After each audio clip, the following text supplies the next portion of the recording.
Welcome back to Open Your Eyes on this lovely Wednesday morning, and we're about to venture off into our first segment for the morning, Unmasking Violence, Testimonial, Love and Rage book launch. We've got the individual in with us, a lovely lady, by the way, and she's none other than Tricia Logan, author. Thank you. Hi. Tricia, it's so nice to meet you. Good morning. Thank you. Good morning. Thank you for having me. And of course, welcome to Open Your Eyes. Thank you. Yeah. You know, listening to or just reading, because we normally get what we're going to go through for the day, and reading it, it is a very touching subject. And this morning, while introducing it, one of the things that I mentioned is it is a very important topic as well. Certainly because is. this is happening as we speak. That's right. Of domestic violence in the home. And those impacted are, of course, the person being dealt with or violently dealt with, and of course the children, if there are children involved, the entire family. We'd like to hear your story. Before we do, though, I wanted to kind of set the backdrop here. Tricia, thank you for being here. Thank you. And you are launching a book called Yes. Love and Rage. This fits into what is the 16 Days of Activism, themed unmasking the many faces of gender-based violence. And you are a survivor. That's right. And you have gone beyond just talking about your story to documenting your story. That's right. Yeah. So we want to hear all about your story and why you ventured into the book. But we do have a trailer that you've made for the That's book. right. Yeah. Certainly it is. So Thanks to Little June. I know Love Little June. who we Little had June. on the show. Afro Punta Little Yeah. June, my baby. Yes. Yeah. Wow. He's like a son to me. Thanks Excellent. to All him. right, so let's And so the trailer really does help us to kind of understand the background of what That's right. happened. So if you'll allow us, we can go ahead Definitely. and get the trailer running so that people can see just a little bit about the book. And as you said, Little June, who's like a son to you, Yes. he produced certainly is. this? Yes, and he's also planning to do a movie on it. Wow. Okay. Wow. Yes, Wow. so he's working on that, but as you know, his career is Yeah, he's a busy guy. Very He's a busy guy. He Yeah. was with us, I think, about 3 weeks ago. Oh. And just about 3 weeks ago, and he was talking about big things coming up. And it's Yes. so nice that you guys could do a collab Correct. on making this. He's this so one humble, possible. you know, that's what I love about him, because he's this big artist now, Yeah. but so humble. All right, so Little June helped put together this trailer for your book, and we're going to take a look at that Yes, now. thank you. And then we have to tell a story and then show it. Oh.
is a trailer of Love and Rage, the basis of the story of Love and Rage, and the basis of Tricia Logan's story. Yes. Tricia, that was very difficult to watch. And, you know, we are grateful that you are here with us and that you survived that incident, and now you can talk about it. Yes, Yeah. it's very hard. As you could see, this happened to me 21 years ago, and I still kind of get emotional about it. So, you know, but it's become easier and easier. It became easier to talk about it, you know. And if you could see, like the doctor told me, if he had hit me 1 more inch to my temple, I wouldn't be here today. And I had 2 kids that I had to worry about. So when women say I stay because of my children, no, you do not. Don't stay because of them. You're actually damaging their life. My son, my oldest son, I think was about 6 or 7. That was the best thing I ever did, was get away from this person. And he said it. He said, Mom, you wouldn't have been here to see me grow up, you know. And my youngest child was only 2 weeks old. So when he did this to me, I was bleeding all the way down on my legs. Blood was running down. He was kicking me with the steel boots, stamping me in my belly. And I had my baby just 2 weeks old. So this is exactly what I looked like. Yes. And Tricia, everything in that story is based on real life. On real life. I didn't spare anything. I'm not playing a victim as oh, I was so innocent. No, I didn't spare anything. I put everything in there because no matter what you do, no one deserves to be beaten the way I was beaten. No one. Let me just ask, how did you even get out of that room alive? That was a what do you call it? The tire iron. Yeah. Yes. I think I have to say by God's grace, because one of my friends that stayed with me actually came and knocked on the door, and that's when it stopped, because at that time he was really beating me. I was begging for him to stop. My 2-week-old baby was in the crib screaming as he felt, I'm pretty sure he felt what was going on.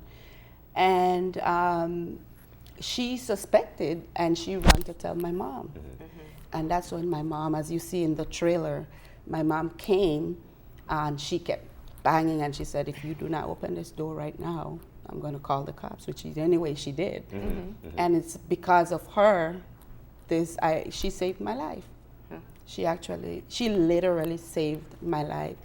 And for a lot of people to understand, I pushed my mom away while I was going through this. But my mom, no matter what I said or what I did, she never gave up on me. She was there, and this is one of the reasons every interview that I do, I keep begging people, don't give up on your friend or your family member, because sometimes it's just that one time that they need to know you'll be there no matter what. You know, so it's kind of still intense. Tricia, I'm a man, you know, and I'm looking at the situation, and for the most part, they'll say that we hide our emotions. I don't. I don't hide mine, and I've learned by sitting here with Marlene and sitting there with Jenny. I've learned to bring that out. I'm looking at this situation, and we know there are a lot of people going through it right now. It's happening as we speak.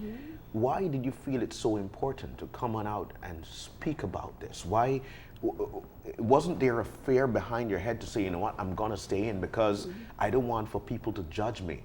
I think this is very important for folks to know. Okay, yes. The reason this book got written was exactly what you said. I was ashamed. I was embarrassed. I didn't think that I deserved any sympathy or anything like that. Not that I'm looking for any. However, when I was typing one day, I just went in front of the computer and I started pouring out all my pain, everything that I couldn't say to anyone. And I'm like, this computer will not judge me. You know, it's like the worst thing you can ever do is judge someone that's in a domestic violence, calling them names. You know, you're stupid for being with that guy, you deserve what you get. no, don't do that. You never know what the circumstances is. Yeah. And so my therapy was this book. I wrote this book 21 years ago. Wow. And I never published it. I would, whenever I feel anything, I would just continue typing and typing and typing. And my mom and my kids they found out about the book, and they were like, Mom, you need to put it out there so people could understand. You don't know who you can help. And it took my mom's death for me to say, okay, I'm going to dedicate this book to her. Yeah. It's actually, if she hadn't passed away, I don't think I would have got the courage still to publish this. But because I wanted to honor her, she's also a domestic violence survivor. I grew up in a home like that, and I hated it. I hated it. Oh. And my brother ended up standing up to my dad because of this situation. And I was like, we're not going to be kids forever. Yeah. At some point, we'll be able to grow up, and we will defend our mom. Yeah. And guess what you do? You put your child in danger. Yeah, Because you do. if your son stand up and kill your your husband, then what? Your son end up in jail. So you got to think about that. But Tricia, Let me just Sure. say one thing. I think what you said is so important because it's actually one of the dangers of staying in a violent relationship. When you see it growing up, you're more likely to accept it. Correct. In relationships. Like this That's is right. this is one of the precursors to how you become a subjected to victim. this type of violence.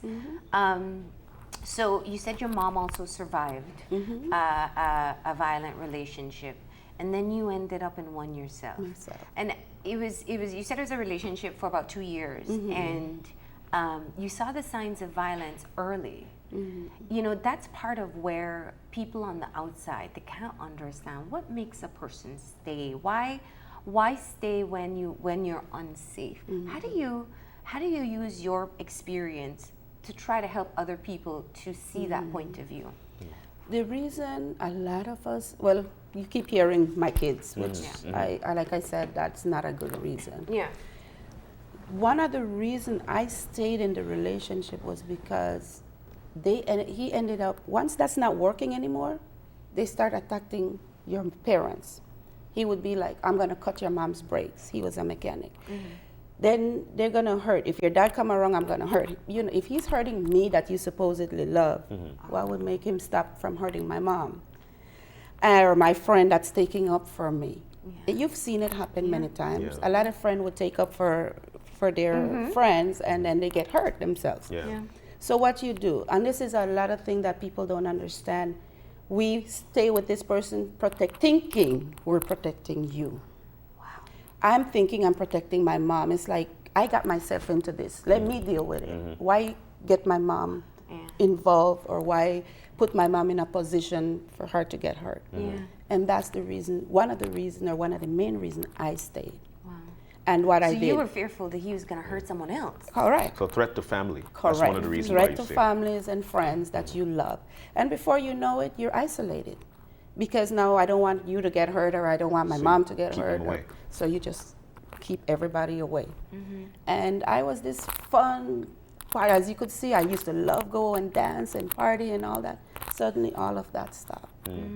Because if you're dancing with a friend, he's upset. If you, for no reason, I mean, this is how he met you, but then all of the control started. Why are you wearing this? Why are you doing this? What time are you gonna be back? Why did you stay so long?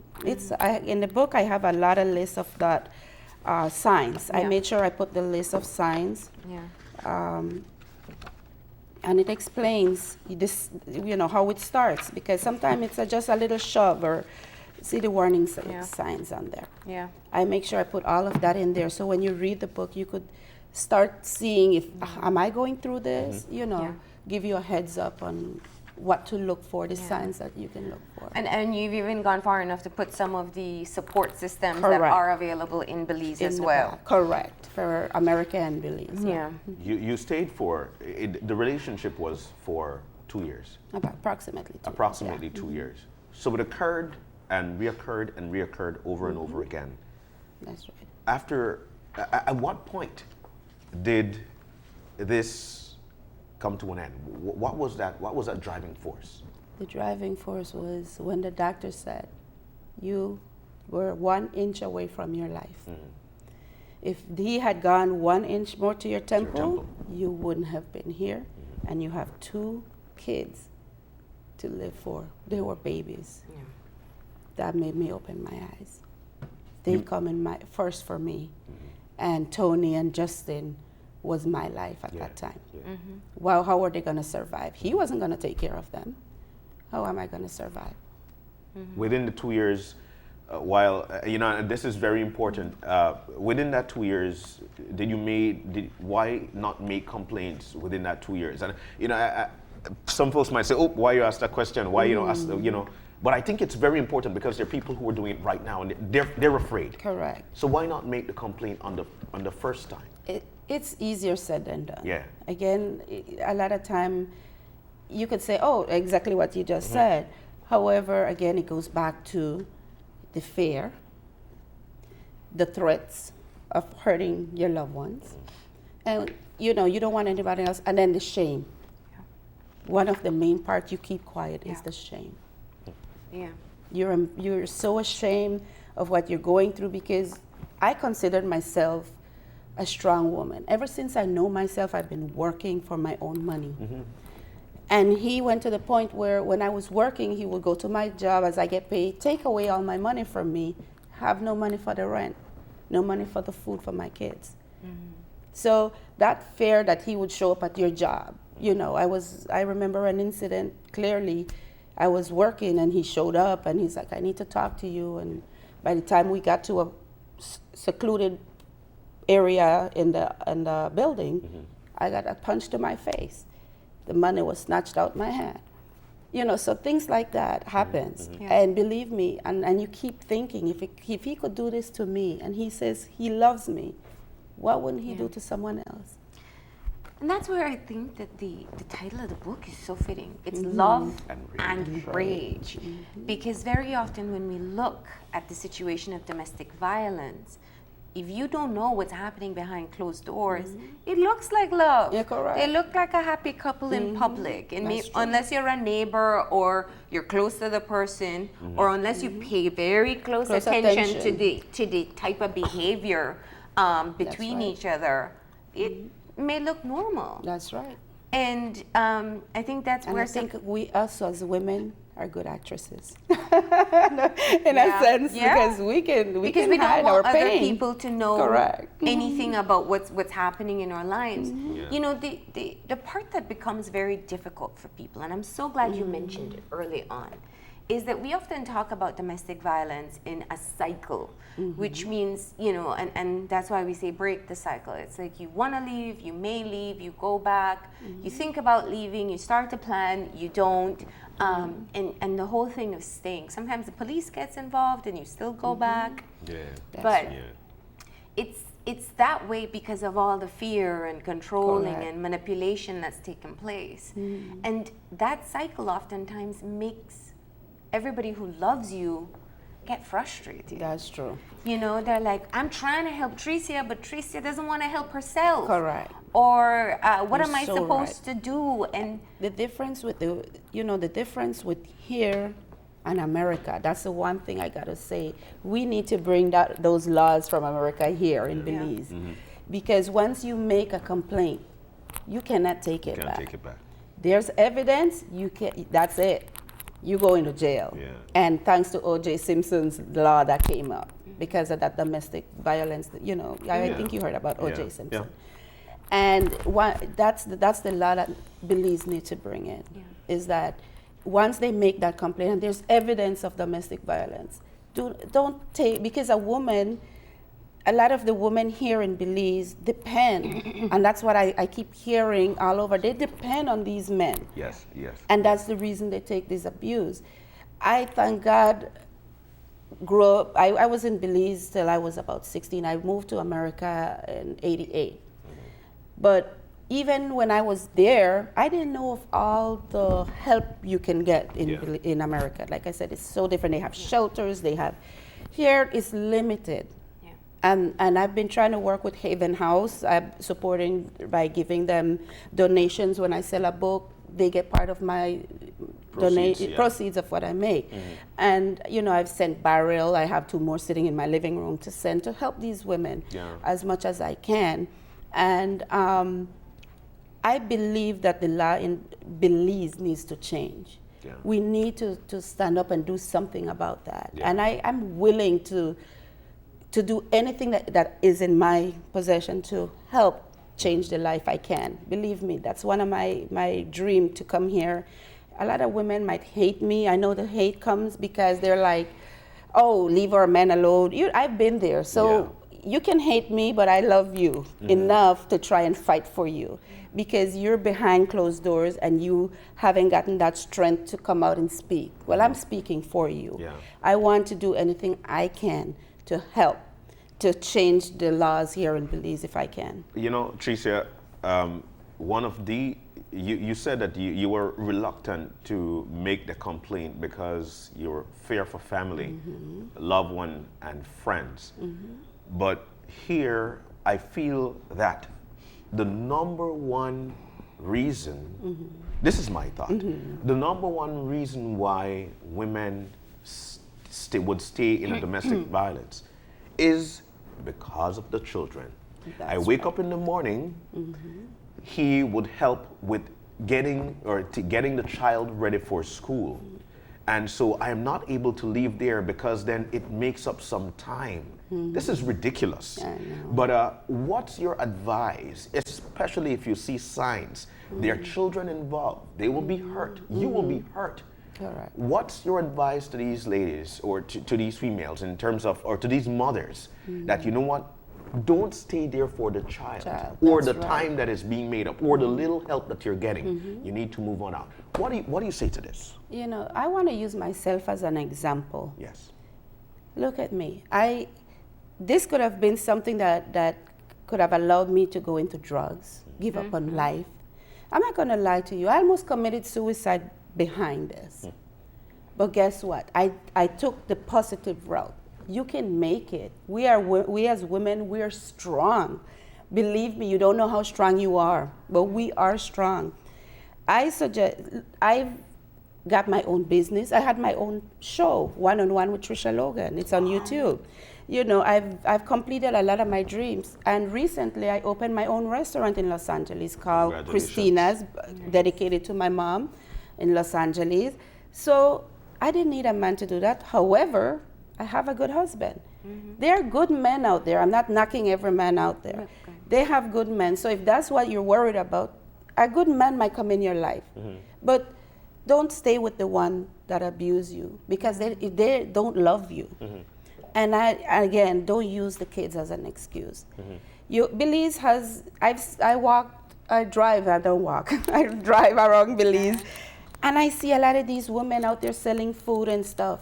That's, to me, is powerful. Even though you're standing out there on a street side selling tacos, that's a start. That's a start. You don't, depending on a man, you're doing it yourself. And believe me, it feels good. It feels so good. So that's my suggestion to you. Try it. You know, your first thing is seek help. Seek help. You cannot love someone more than you love yourself. There's no way in chance you can do that. Maybe your kids, you can love your kids more than you love yourself, but not another man that's beating you. So I would suggest get some help. That's my first thing. And you know, I think you even have the added experience of having been a child seeing domestic violence. That's and I think, you know, where John spoke of the help part, I think some women just want to give their child the opportunity to have a father and a mother and father, you know, the stereotypical home. But what kind of example?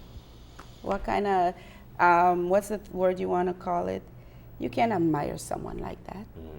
You're looking at someone, I, at one point, had that hatred for my dad.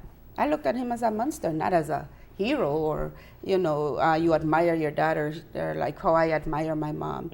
You know, anyone could come and sit around the table and she would feed every and anyone. My dad was like a monster, you know what I mean? That's what I look at him. So talk to your kids. You'll realize. Even if it happens behind closed doors, the kids know. The kids know. How did you garner the support after pushing away the family, after pushing away the loved ones, because you rightly wanted to save them from what you were going through. How did you garner back that support? And what's your advice for folks to garner support once again? Because you did mention you need support. You need support. Your husband right now is your number one supporter besides your children. How do you garner support? Well, my mom never left. And the thing with her, she knew. As much as I try to hide it, because she's been there, so she knew. And she always tell me, I don't care what you do. I don't care how much you chase me. I'm gonna be here when you need me. And she was. However, later on, after people realized when I ended up in the hospital an inch away from my life, people start realizing. A lot of them didn't know, to be honest with you. A lot of them didn't even know what I was going through. They were like, really? Because an abuser doesn't look like an abuser in public. He was one of the sweetest guy you could be around. He's fun when when you're around him. He's partying, drinking, having fun. You wouldn't know that was a lot of his friends. Now, when the book came out, they were like, really? And that's how it is. They hide it just as well as we do.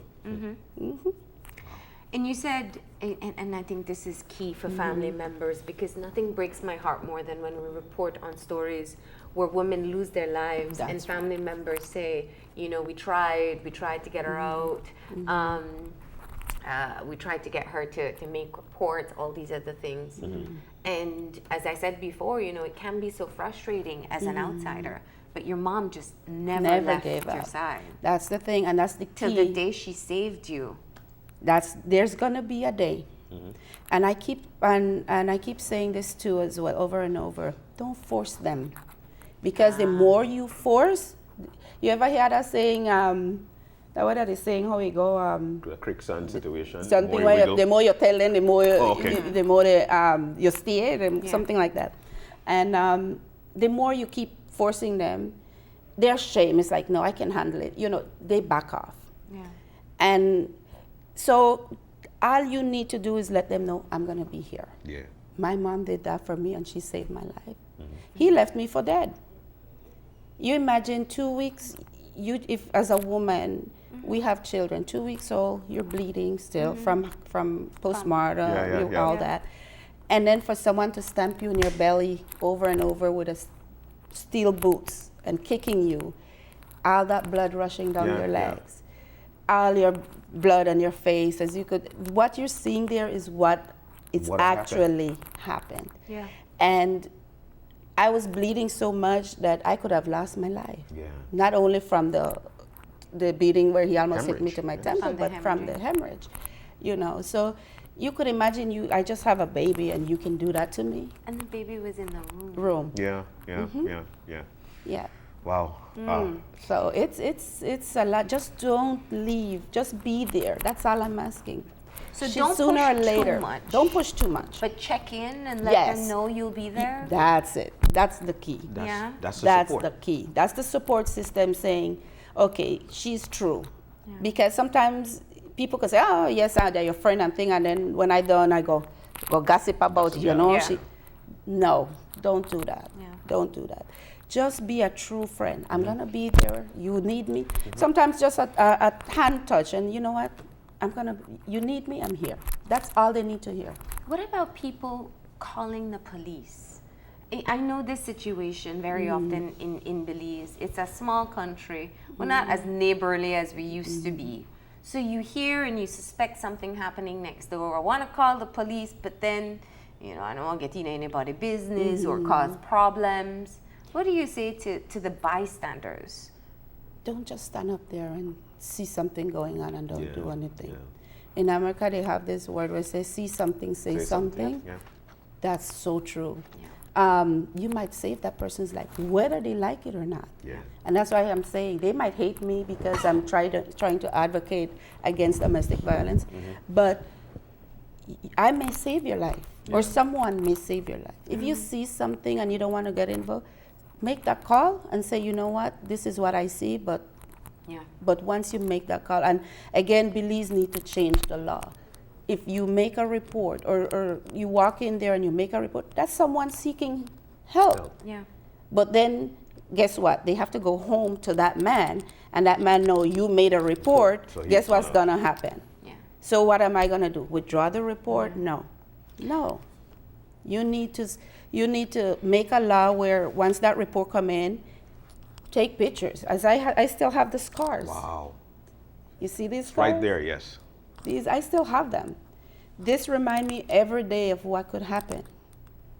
My husband, I have to say that sometimes the abusee becomes the abuser, because at one point I had to be like, I was so defensive against my husband. Again, I was lucky. I got a good man that no matter what I said or what I did, he was still by my side. So again, they have good men out there that would support you. But you have to be able to say, I need help. We cannot help you if you don't say that. Yes. And since I launched this book in Los Angeles, I've been talking to people all the way here in Belize that has reached out to me. And I don't care if it's 2 o'clock in the morning. I'm on there texting with them. That's saving lives. And what do you tell them? When somebody reaches out to you and say, because actually leaving is one of the scariest things. It's actually the most dangerous part of being a victim or in a domestic abusive relationship. So when someone's talking to you and they're like, I'm scared to leave, I'm scared for the kids, I'm scared for my family, what do you tell them? One of the main things I do, I listen to them as much as, obviously you want to say, just get out. But since I've been there, I know that's not going to work. So I listen, and then I would ask them question. Think about it. Do you love yourself? If they have kids, think about it. Do you love your kids? Do you want to see your child get married? Things like that. Then they would make a little comment. Then I would, and we go from there. You have to take it easy. It's like someone that's feeble. Like, you have to take your time. And then I would start talking about, why don't you try to go get help? Why don't you go to the, go to the mental health? Oh, I don't think I'm crazy. I'm like, okay, guess what? This is what I did. Try it. Maybe it might work for you. If it doesn't, there's always a way you can try to heal yourself without even letting anyone know. This is how I healed myself, in a way. Obviously, I still needed more later on, but by me bringing out my story, it's helped me. It's a way, it's a venting point. Correct. Yes. And finally for me, I know time is not on our side, but I think one of the things that you made mention of, which is very important, is how dealing with yourself afterwards, because you've got a good supporting cast in your husband and my kids. But you would go as far as to say, I was a broken woman because I was abused, but now I've got a good supporting cast in a husband, and now I might be rebellious to him. That's right. How do you deal with this? And because there are a lot of women right now that would say, I don't want to go get in another relationship because I'm so afraid. Or I'm in a relationship and I don't know how to deal with him because I might be rebellious. How do you deal with this? Well, we're married 11 years now, 12 years together. And my husband, he laughs when I give this story, because I used to sleep with a knife under my pillow. Wow. And he knew it. That's how scared I was. And it's like I wouldn't sleep soundly. And he would just like reach over and hold me, and I would jump, And he just took the time and the patience to be with me, or to allow me to go off on him sometimes, I have to say, because sometimes if he talks loud, and if he talks too loud, I get defensive. It's like if he would walk up behind me and slap me on my butt, I would like ready to fight, But it got easier and easier because he never lifted his hand on me or never hit me. And no matter what, I love you and I'm not going anywhere. And he's proven that for this 12 years. So now I don't sleep with a knife under my bed or my pillow. And it's become so much easier. But it is hard. It is hard. But you got help. I got help. Yes. And I tell these women, you have to heal. Don't jump into another relationship right away. Heal. You need to heal. You need to get to know who you are before you can start another relationship. I don't recommend you jump into a relationship immediately after if you leave this abusive one. And not all men are the same. Please remember that. So if that's what your problem is, worrying about being alone, you'll find someone. So you are launching the book this week. Correct. All over the country, in fact. You're here today. You're going to be at the Leo Bradley Library. That's correct. Okay, and tell us where else you're going to be so people can meet you, talk to you, share the story, and get the book. I will be tomorrow in Orange Walk. I don't remember the names of the library. Oh, there they are. So you'll be at Sandy Hunter Library tomorrow, and then in Cayo on the 2nd of December, and then Belmopan I'll be on the 4th of December, and then Dangriga. I know a lot of people were calling me, wanting me to go to Stan Creek. I guess they couldn't figure the library was not available for the time, so then I leave back to Los Angeles on the 10th. And the cost of the book? It's $30 US, but I'm doing it 40 Belize for right now to try to get it out there. And like I said, some of the proceeds is going to be for Haven House. Like I want to help Haven House, you know, so because they're helping these women, and I want to help as much as I can. And you are helping everyone in terms of being able to have us understand what happens to a person in an abusive relationship, how you can survive beyond that relationship. And you know, I just want us to close with you talking to the woman who's at home right now, who's watching, who identifies with your story, who is scared for their life of leaving, but scared for their life if they stay. What would you say to them? Is there a way you could show maybe the last clip on the trailer? We'll put it up online. Online. Okay. Just if you could briefly speak what to I that. would say, if you have no one you can trust, I am willing, and I'm being honest, and I'm talking from my heart. Reach out to me. You could go on my Facebook, Tricia Logan. My Facebook is open. You can message me, like some of you have done. If you need someone to talk to, I'm also going to say reach out to Mindy Pratt. She's a wonderful lady. She works at Haven House, domestic violence. Reach out to her, and believe me, anything you say to her, no one else will know. You know, if you have a friend that you know, just let them know you'll be there, no matter what. Don't judge, don't, you know, just say I'll be there. I'm here whenever you need me. Just reach out to someone. That's the only way we can help you. Reach out to someone, please. All right. Thank you. Well, Tricia, thank you for coming in. Thank you for sharing your so story much. with us. Thank you for having me. And thank you for documenting it in the book. The book is called Love and Rage. And you can find, we'll be posting the locations that she'll be launching throughout the week. If you want to stop in and talk to her or pick up the book. Yes. But thank you once again. Thank you guys. We're going to go ahead and take a break. When we come back, we'll be joined by representatives of Sol Belize Limited to talk about their Christmas promotions. So please stay tuned.